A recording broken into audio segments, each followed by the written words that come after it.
Is everybody in? Is everybody in? The show is about to begin.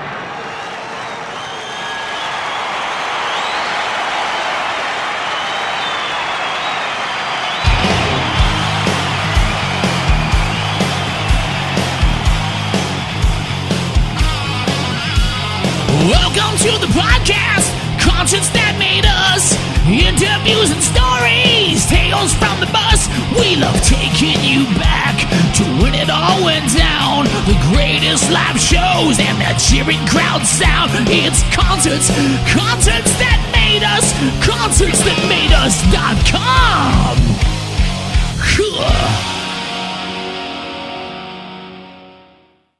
Guys, I can't say how happy I am to say welcome back to the show. How are you? We're great. You're great. It's good to be back. I appreciate you having us. It's fantastic now. I was thinking earlier on, I was like, it's always a good day when you're talking about new Bellwether music. Yeah, absolutely. It's been a long time coming, but we're happy the day is here. Great. So it's called Gods. It's out on September 22nd. What can you tell us about it? So this EP, we wrote, actually one of the tracks was the first song that we wrote together as Bellwether. It's our second track, Night Comes. It came together really quickly. And it was when a lot of crappy stuff was going on in our lives. And I feel like this whole EP kind of has like a little bit of a darker feel to it than what we've released so far. But I would say it's really, I know on last episode, we talked about starting Bellwether because it was kind of like therapy for us. And I feel like these songs really portray that. I kind of had a lot to get off my chest, and not all of them are things that are going on currently in my life, but a lot of them were about past things, past hurts and struggles. So that's kind of, you'll probably hear it's a little bit on the darker side than what we've released so far, but I feel like it really says who we are a little more than what we have out so far. Nate, I don't know if you have anything to add on your end, because I know we were both going through a lot when we wrote this. Yeah, it's definitely, I would definitely say it's more on the real and darker side. But with Isaac's lyrics and stuff, there's definitely a lot of hope there as well. Of just kind of, coming through on the other side, learning some things and, and having a little bit better perspective, having gone through, different struggles and all of that. But yeah, it's the whole record, the way Isaac and I write music, it kind of like, I don't really feel like there's any songs on this that we really kind of struggled to write. And I feel like most of them came pretty naturally. And so, we've worked really hard on this, and it's been kind of a long time. It's been a long process. But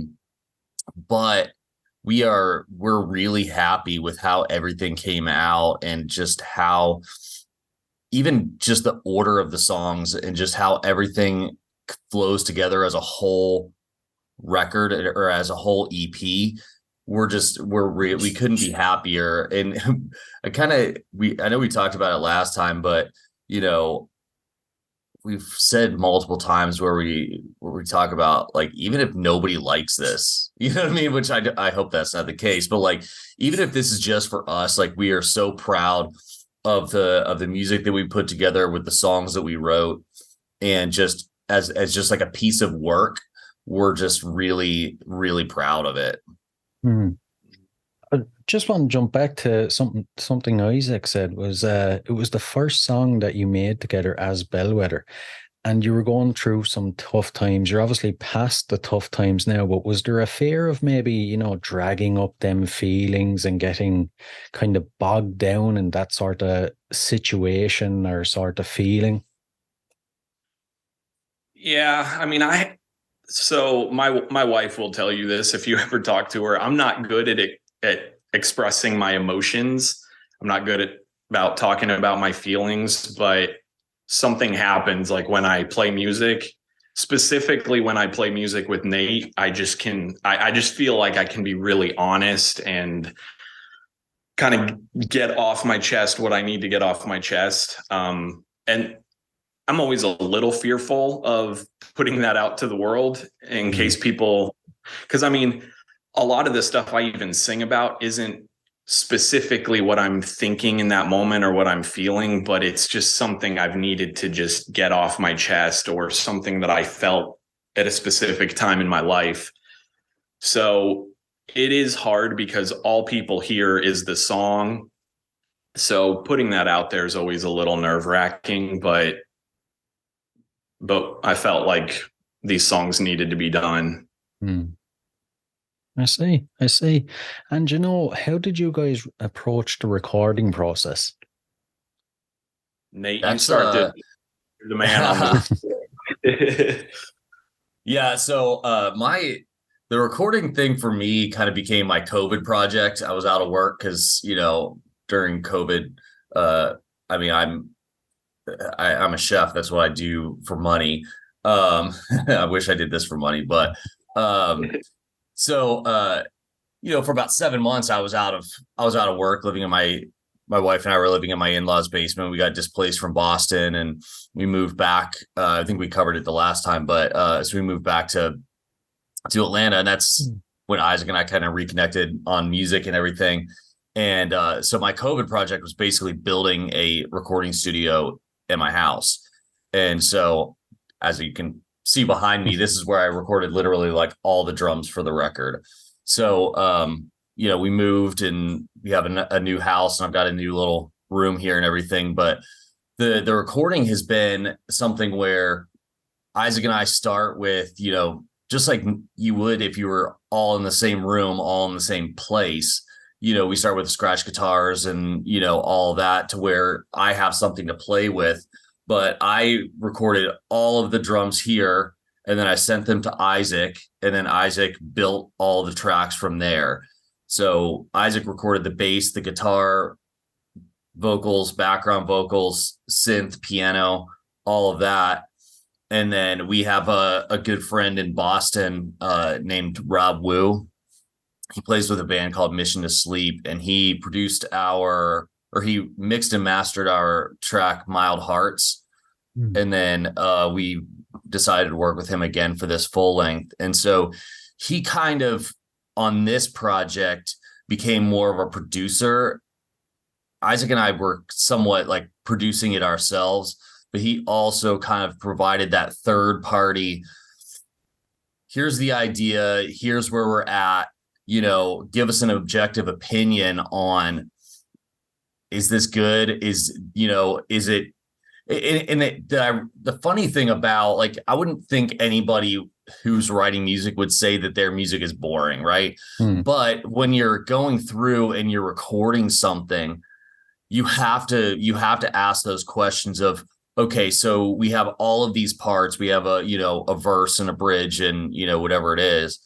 You have to objectively look at it and say, okay, so is this interesting? Is this keeping people's attention? Do we need to add something here? Do we need to switch something?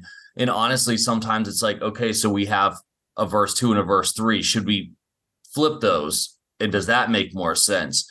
So having that third party who has essentially nothing to do with writing the songs come in and say, okay, so here's what you guys are thinking, here's what I'm thinking, and then you're able to, come up with a better idea and a better end product, because you have that perspective that's not you, because sometimes you're just too close. So that's kind of how we recorded it this time. So, it started with me, went to Isaac, and then we sent it up to Rob, and then we kind of just worked through all of it. So Isaac, what about you? What about on your end in your dark basement? Yeah, I've got like a little corner in my basement where I've got my my Focusrite plugged into my Mac and just my little synth, and that's where I spent a ton of nights, just, you know, recording for 2 hours here, 2 hours there after I put my daughter to sleep. So it was this was definitely a labor of love, but we're really proud of what we're putting out. Mm. You know, it's your first release in, I think, just over a year. The last release you had was the cover of the Nirvana song, wasn't it? I absolutely loved that, by the way. I think I said it to you at the time, it was the first cover I've heard that was just as good, if not better, than Nirvana. But I appreciate that. musically, what has the time been like for you guys? Man, honestly, to be completely honest, it's been a little rough. I mean, Nate and I were ready to pull our hair out with this EP, to be completely honest. Like, it's crazy because writing the songs is the beginning of the process. It's not even, to be honest, it's not even the hard part. Like, recording really, really tested us this time, and getting these songs done. But I think really since last time we talked, it's been a ton of recording, and a ton of listening back, and Nate's been really, really patient with me, because I'll listen and I'll be like, Nate, I hate this song. Like, we can't release this. Like, dude, just go to sleep, listen to it in the morning, and you'll be fine. Like, we'll get through this. So there was a lot of that, but yeah, it's really been taken up a lot by recording and just trying to be patient with ourselves and put out the best portions and the best song versions that we can. So Nate, you were obviously the voice of reason then. Sometimes, yeah. I think this is probably, Isaac, correct me if I'm wrong, this is probably, I don't know. So this is 5 songs. We put out 5 songs with Bellwether, and then our last band, we probably did, I don't know, 15 or 20 songs. So, I mean, Isaac and I collectively have recorded together, you know, almost 30 songs. And it's like, every time you go into the process, you learn something different about yourself, about whatever music you're playing. And I really enjoy the process. I think there'd be a lot of musicians that would tell you that they don't. I don't know. It's a very testing process, like Demons. So we were talking to Rob, the guy that produced our record, and he was talking to us about how he really liked our approach to how we were doing it, because at least on my end, when it comes to playing the drums, I get the best full take I possibly can. Like, I don't copy and paste. I start it and I play it through. And if I mess up, I start it again. And so, like, Demons specifically for me, this was awesome. This was a day where I almost lost it. Isaac can attest to that. I'd finally gotten the take exactly correct. And I don't even remember what I was necessarily doing, but I had sent everything over to Isaac. And I think I probably was just, my OCD was kicking in. I think I was like getting stuff off of my computer. And I thought that I had put my final drum Logic track on my my external hard drive before I deleted it, but I hadn't. Oh my God. I had done probably, just to be, you know, probably too honest, I had probably done 22 takes of this song, and I had finally gotten it exactly how I wanted it, and I deleted it. Oh my God. And I had to go back. What's that?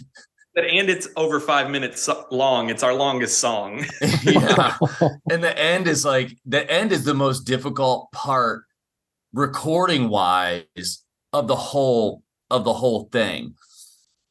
And so like I had to go back through, and I think I did it in 2 at that point because I had just like I had muscle memory like nobody's business at that point. But like it's one of those things where like when you're recording and you've written these songs and you have all of these things going, and then you go back and you listen to them 20 times again. Like I said before, you get too close.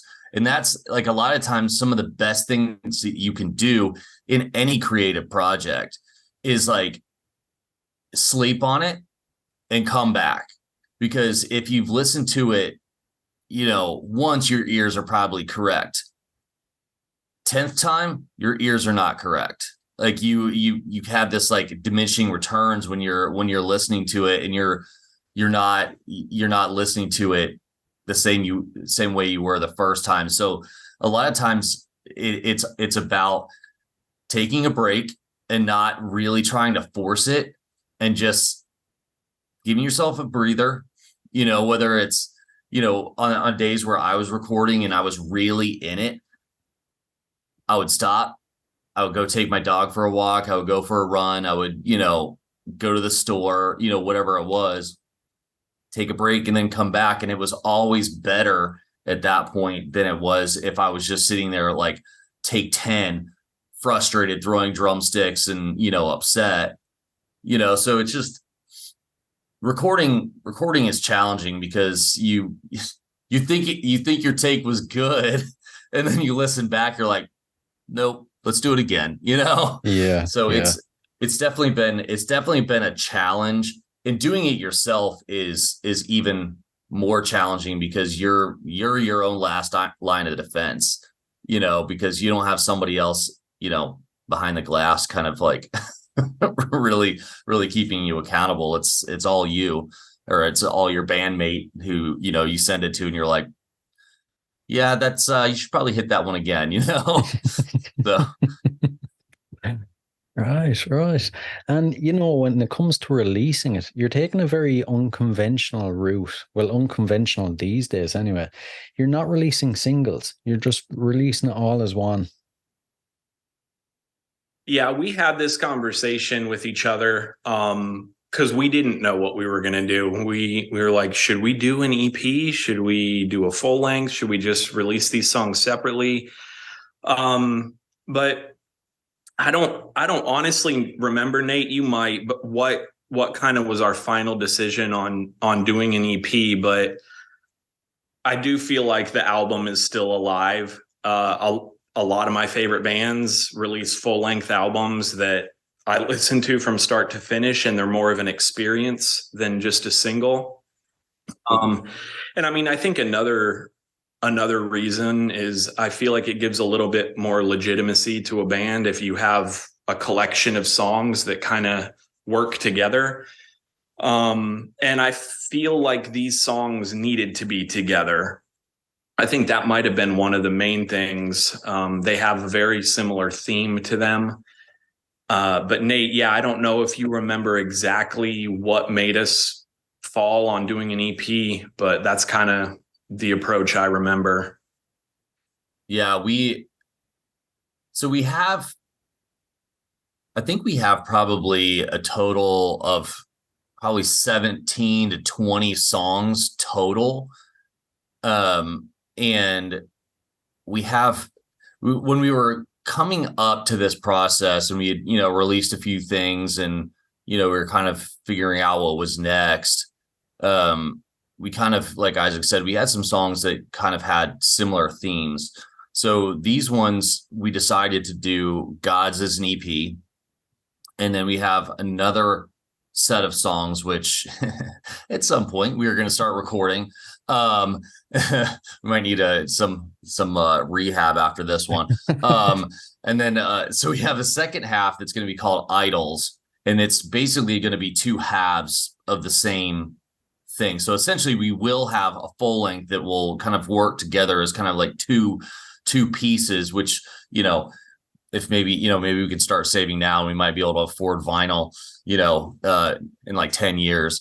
So with the concept of not releasing a single, one, we felt like these songs worked together specifically as an EP. They all have the same theme. We notice it because we did it, but I don't know if you've listened to it. But when the EP ends, we take the chorus, or no, I'm sorry, the bridge from Night Comes, and we bring it back as a theme at the end of Gods in that big kind of like heavy ending to the EP. And so we didn't want to steal that. We did that intentionally. We brought that back because it was such a good theme for the whole entire EP, where Isaac says, is it God or is it the devil? Like bringing that whole thing to fruition. And we didn't want to release a single, just to be honest. Like, whenever anybody releases singles, I'm so sick and tired. Like, if they release like a whole record and it's 10 songs and they release 3 singles, I don't want to listen to those songs by the time that record comes out.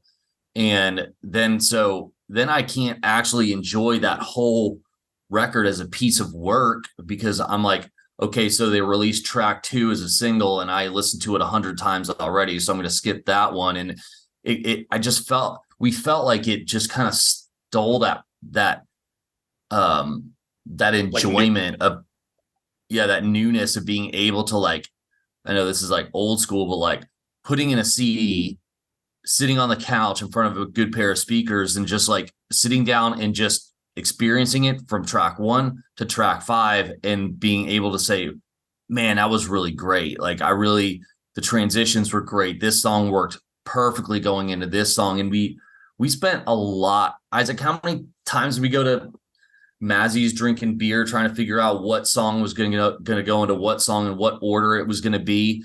Like, it was very intentional. It was a very long process trying to figure it out. And, we want people to experience it that way, because we really put a lot of time and effort thinking about it. And for the listener then, when they not pick up this record, but when they turn it on, is there any specific themes or messages you hope they get from it? Nate touched on it a little bit. The lyrics are a bit darker on this one, but there definitely is a theme of hope to it. I wrote a lot of these songs about bad things in my life, but I'm here, I'm happy, I'm getting to play music with my best friend. And I feel like you can feel the hope in them, even though they're dark songs. So I do hope people listen to them, can relate to the dark themes, but can understand that there's hope, on the other side, and just to kind of keep pushing through those really bad times. Right. I like it. And, something that intrigues me with records is I'm always thinking, when you had the initial idea and then through the whole process, how does the final product match up to the original vision? I mean, I think it's very close. Nate was talking about our buddy Rob that produced the record. He definitely, and we asked him to please be honest, and he called me out on some choruses or some parts here and there.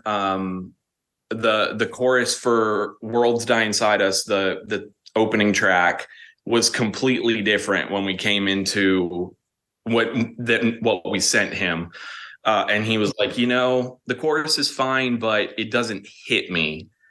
So I was like, man, I gotta rethink a song that we thought was done, which, I mean, Nate and I pretty much, we always come in with an open mind, and we want people to be honest and not just be like, oh yeah, it's good, and not really care.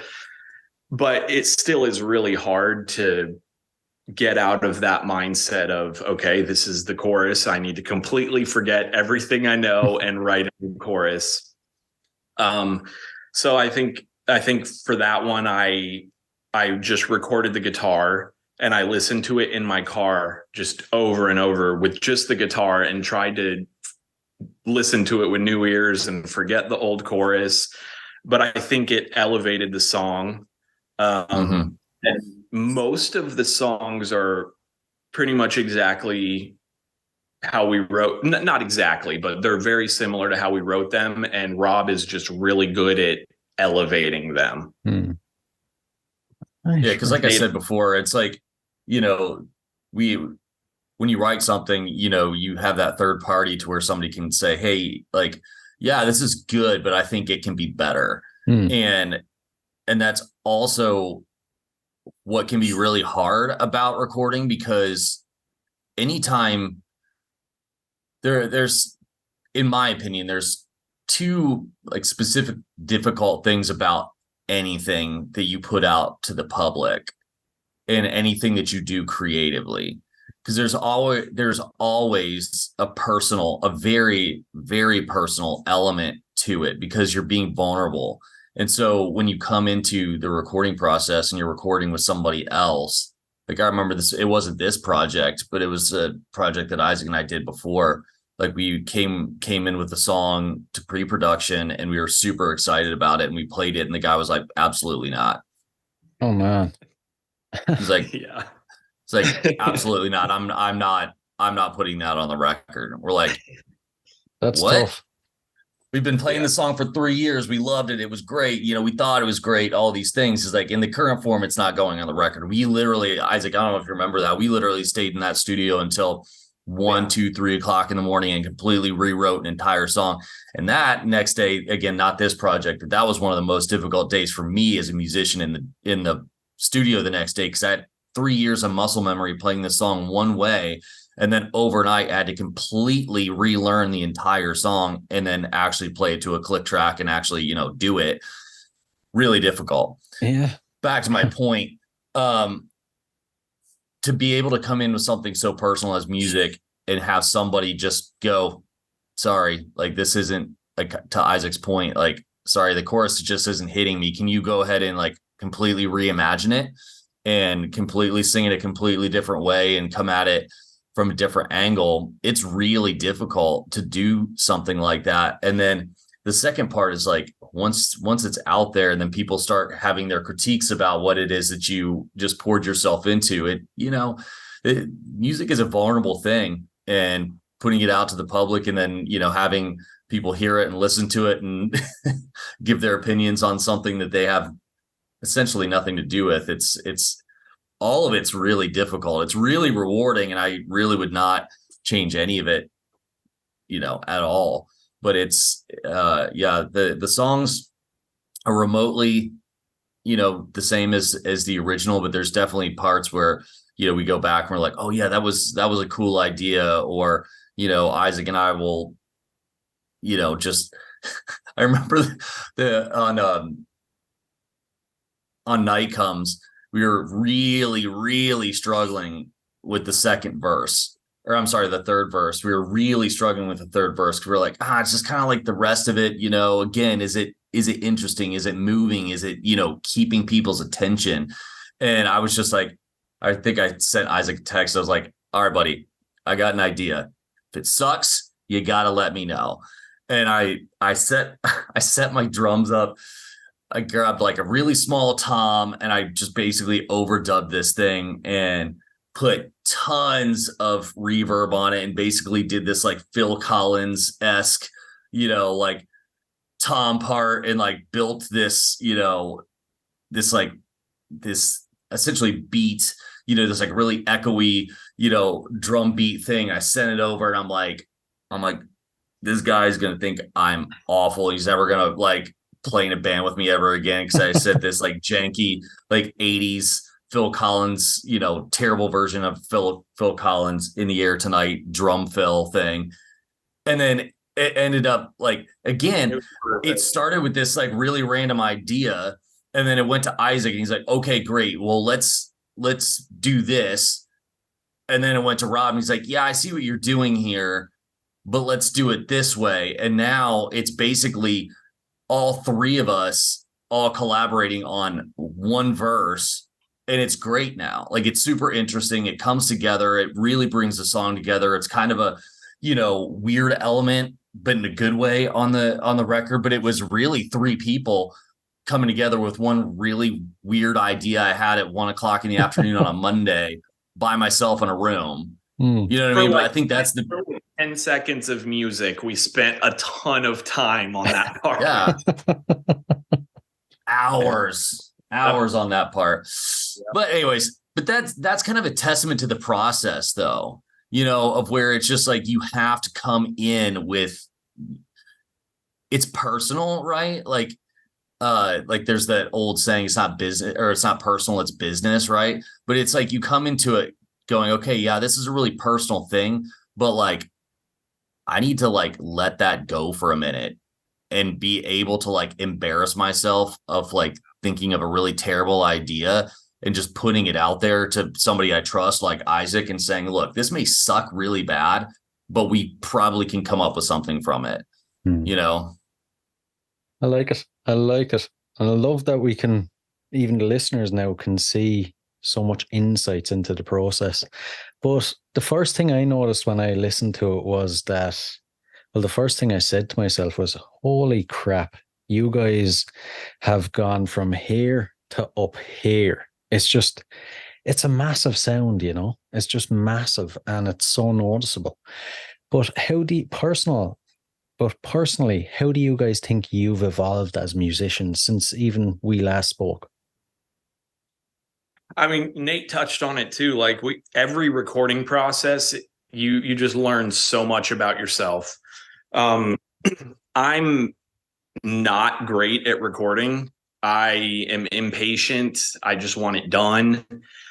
So with that mindset, I had to redo a lot of stuff because I would send it to Rob and he'd be like, this wasn't recorded right. And so I think just like honing the way we record and things like that have really elevated how we do things.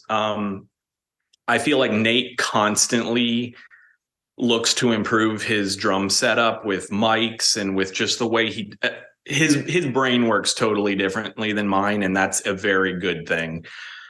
I feel like most of the elevated sound is because of Nate, and he can kind of touch on what he's done, but I do feel like we've grown a lot as people too. Life is always difficult. It never is easy, but I also feel like maybe coming through a lot of that hurt and a lot of those bad things that we were going through when we wrote these songs and recording them more from like a happy place and a place of like, we got through this, that might have something to do with it. I don't know really, but I feel like that has something to do with it. We recorded it from a happier place. But as far as the sound, I would attribute that to Nate and what he's done with his drums. So Nate, if you want to kind of touch on any of that. Yeah, I'm somebody who I'm not, I don't know. I'm not very happy when I'm not pushing myself. Sometimes this is not a good thing. I'm going to own that. But like, I'm always pushing myself to do things better and to like be better than I was the day before. It might just be because I've been in the culinary world for the last 15 years and that's just kind of like expected. But for me with drumming, I've been playing for 29 years at this point, which seems crazy. But with me, when it comes to the like playing of drums, like there's kind of this thing where you can these days where you can just kind of copy and paste things, and you can kind of just go, okay, cool. I got the best verse I can, so that's it. And I'm going to move on. I wanted to challenge myself this time to, again, like I said earlier, do one, like the best full take I possibly could. And for me with the miking in the room and all these things, each time that I came into the song, I kind of tried to think about it as if I I mean, this is my studio, but like as if this were my own recording studio, and that Isaac and I owned this recording studio, and we're like trying to get other people to come and record here, and also like, okay, so this is the drum setup I have, right? These are the mics I have for this song.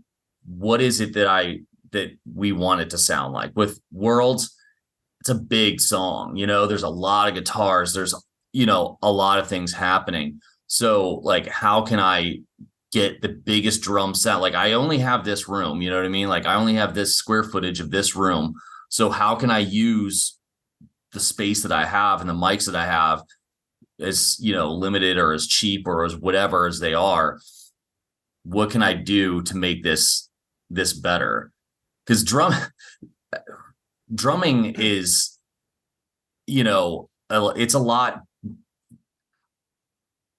more difficult, is not exactly the right way to say it, because recording guitars and bass and all that stuff is very difficult. But there's different things, different technologies now where, if you don't necessarily have to record a guitar amp anymore, right? Like there's a lot of guitar sims and all these amp sims and things that you can use to get like a really great sound. Drums, not so much. And so like, you have to be able to really be imaginative on what you have. Because if I don't have like, a room with like a 40-foot ceiling and, all these, expensive mics, I gotta get pretty creative on, how I record my drums and how they sound. So for me, that's where I start, where I just kind of look at the song and go, okay, so like, what is it that Isaac and I are trying to get through or get across here? And how can I record them in a way that they're going to be huge and they're going to sound really good? And, I've made the best use of what I have at my disposal, I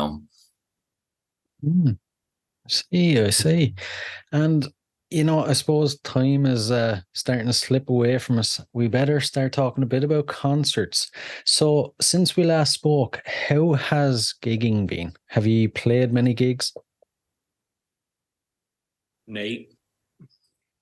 Since we last spoke, we played at Vinyl, which was it's a cool little venue in Atlanta. We played with a band called the Mysterines, which they're from the UK.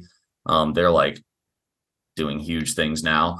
And another band called Crooked Teeth, it's like a single like guy who plays out of LA, kind of has like a Blink-182 vibe to what he's doing. One of the, difficult things right now is I'm in Texas and Isaac's in Atlanta. And so we have to be really, really intentional on being able to play and like, schedule shows, which we got a couple offers to play shows in the fall and it just didn't work out. But honestly, the last little bit recording has literally been everything that we were able to do. So once we get this EP out and we get a little traction, we're going to start, concentrating on that a little bit more. But this EP has definitely taken all of our bandwidth for the last year. I actually had no idea that you guys were so far apart now. Like, was there a stage where you were uncertain about the band, or were you always 100%, no matter if we're on different sides of the continent, we'll make it work? Yeah, we've been 100% sure about it. I mean, it's been difficult for sure. But I mean, me and Nate are gonna play music together until we die. Like I just know that's how it's gonna be. We've talked about it, and even if people have stopped listening 20 years ago, like we'll still be playing music together.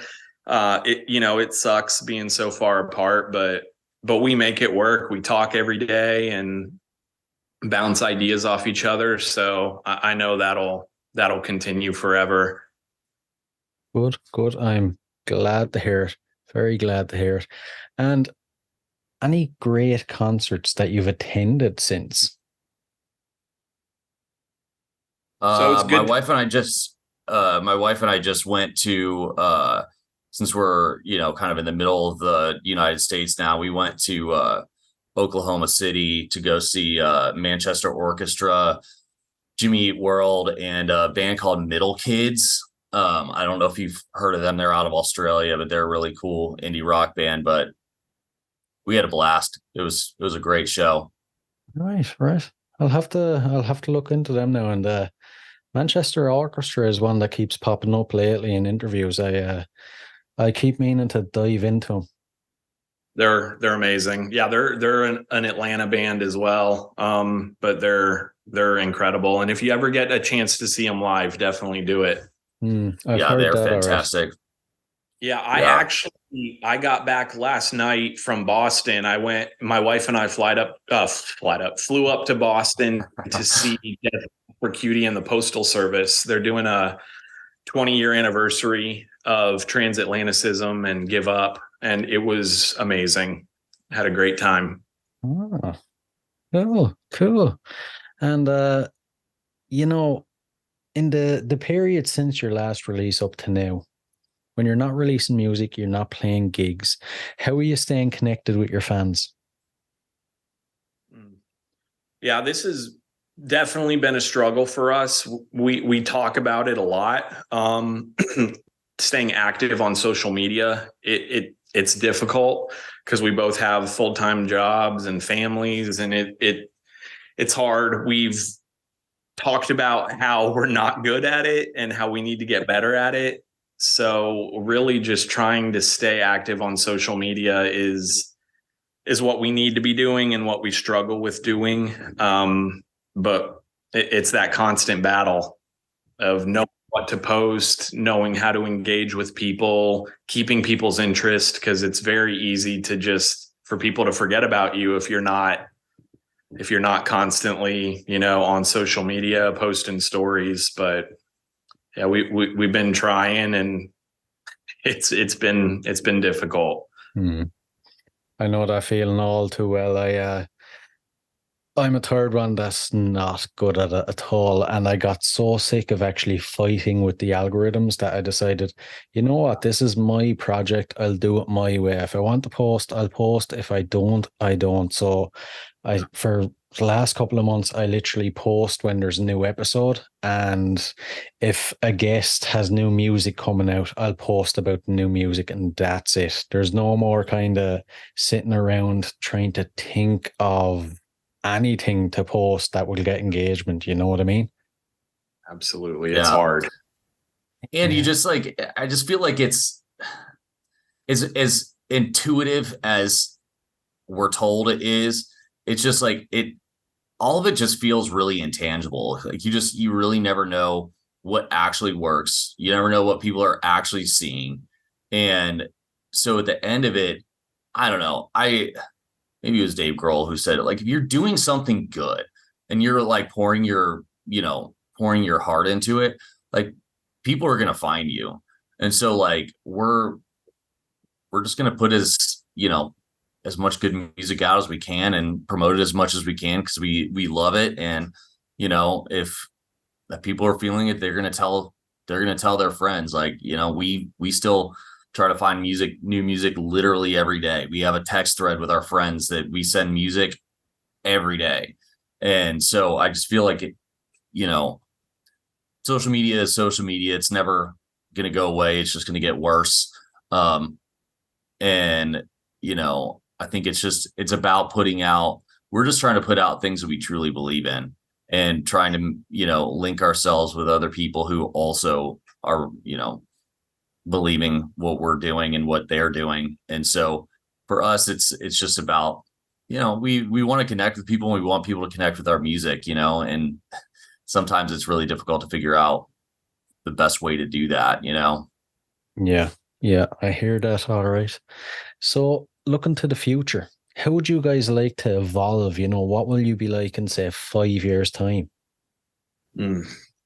Yeah, I mean, Nate has been touching on it a bit. We just really want to continue putting out music. We have a lot more songs that are unreleased that we really want to get out. And I'd love in 5 years' time for us to have another EP, another full length or two, and hopefully be able to start doing music more than we are now.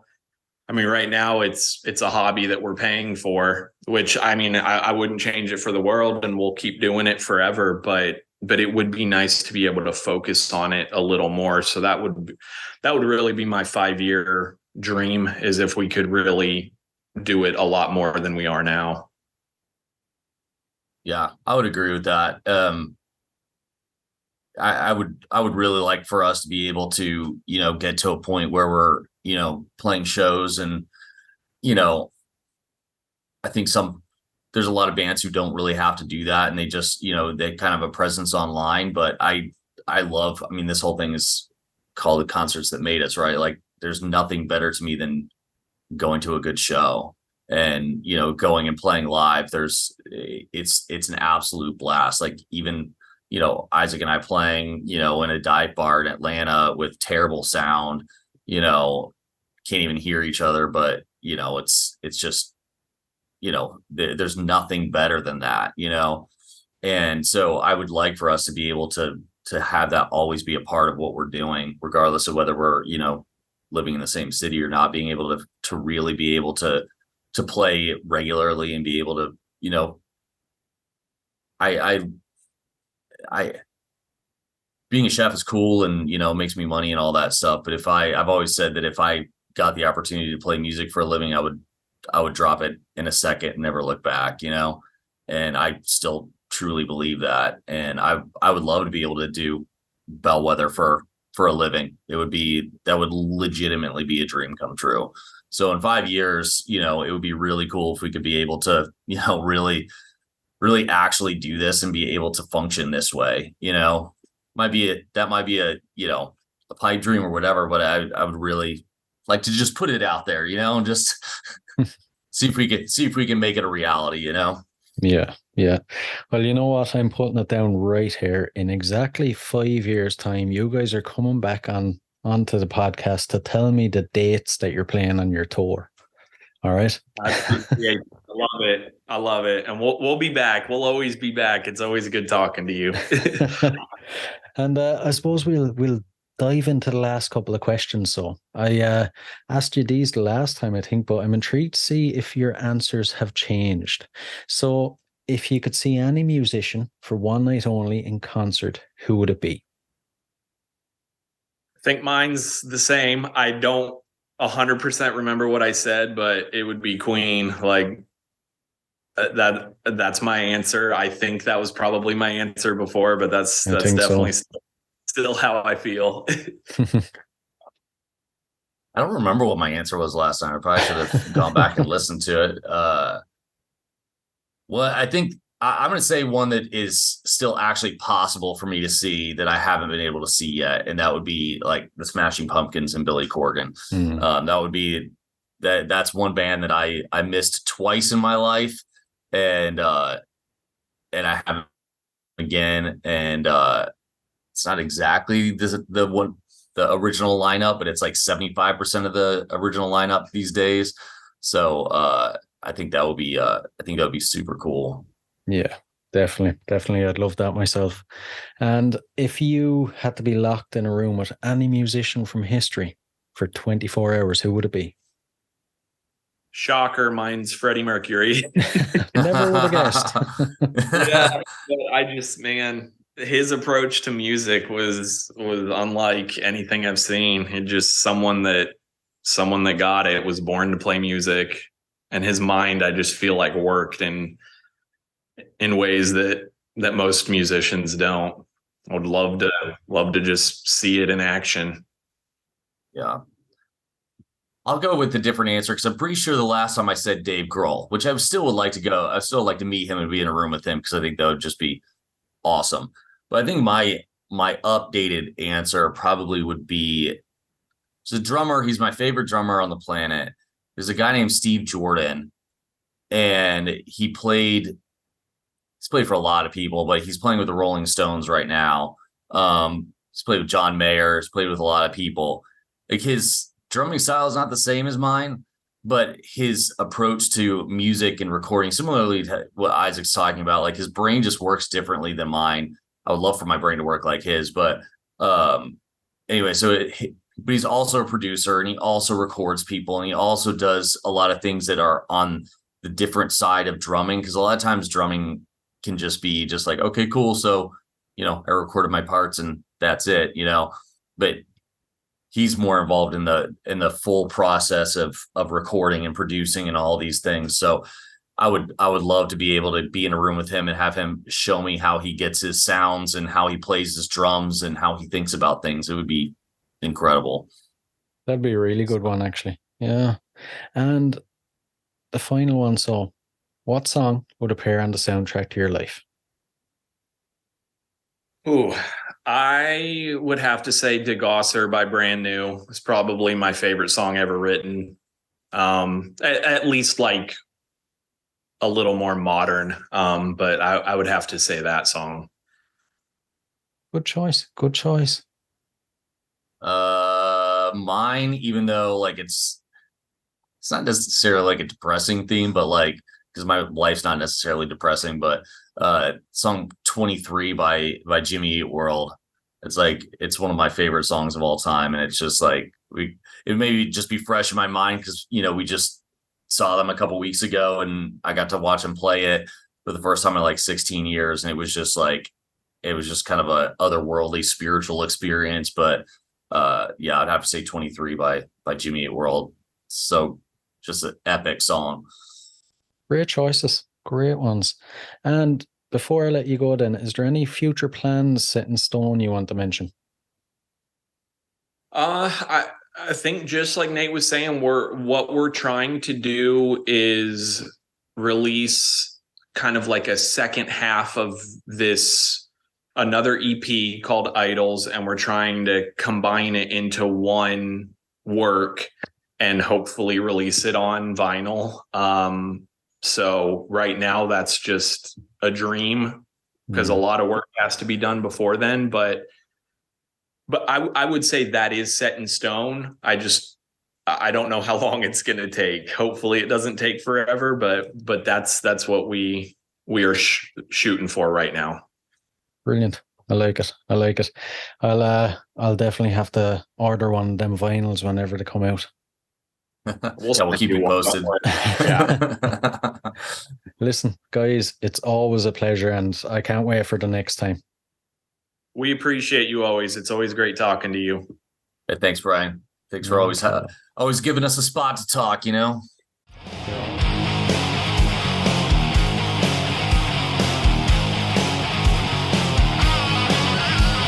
Welcome to the podcast, concerts that made us, interviews and stories, tales from the bus. We love taking you back to when it all went down. The greatest live shows and the cheering crowd sound. It's concerts that made us, concerts that made us.com.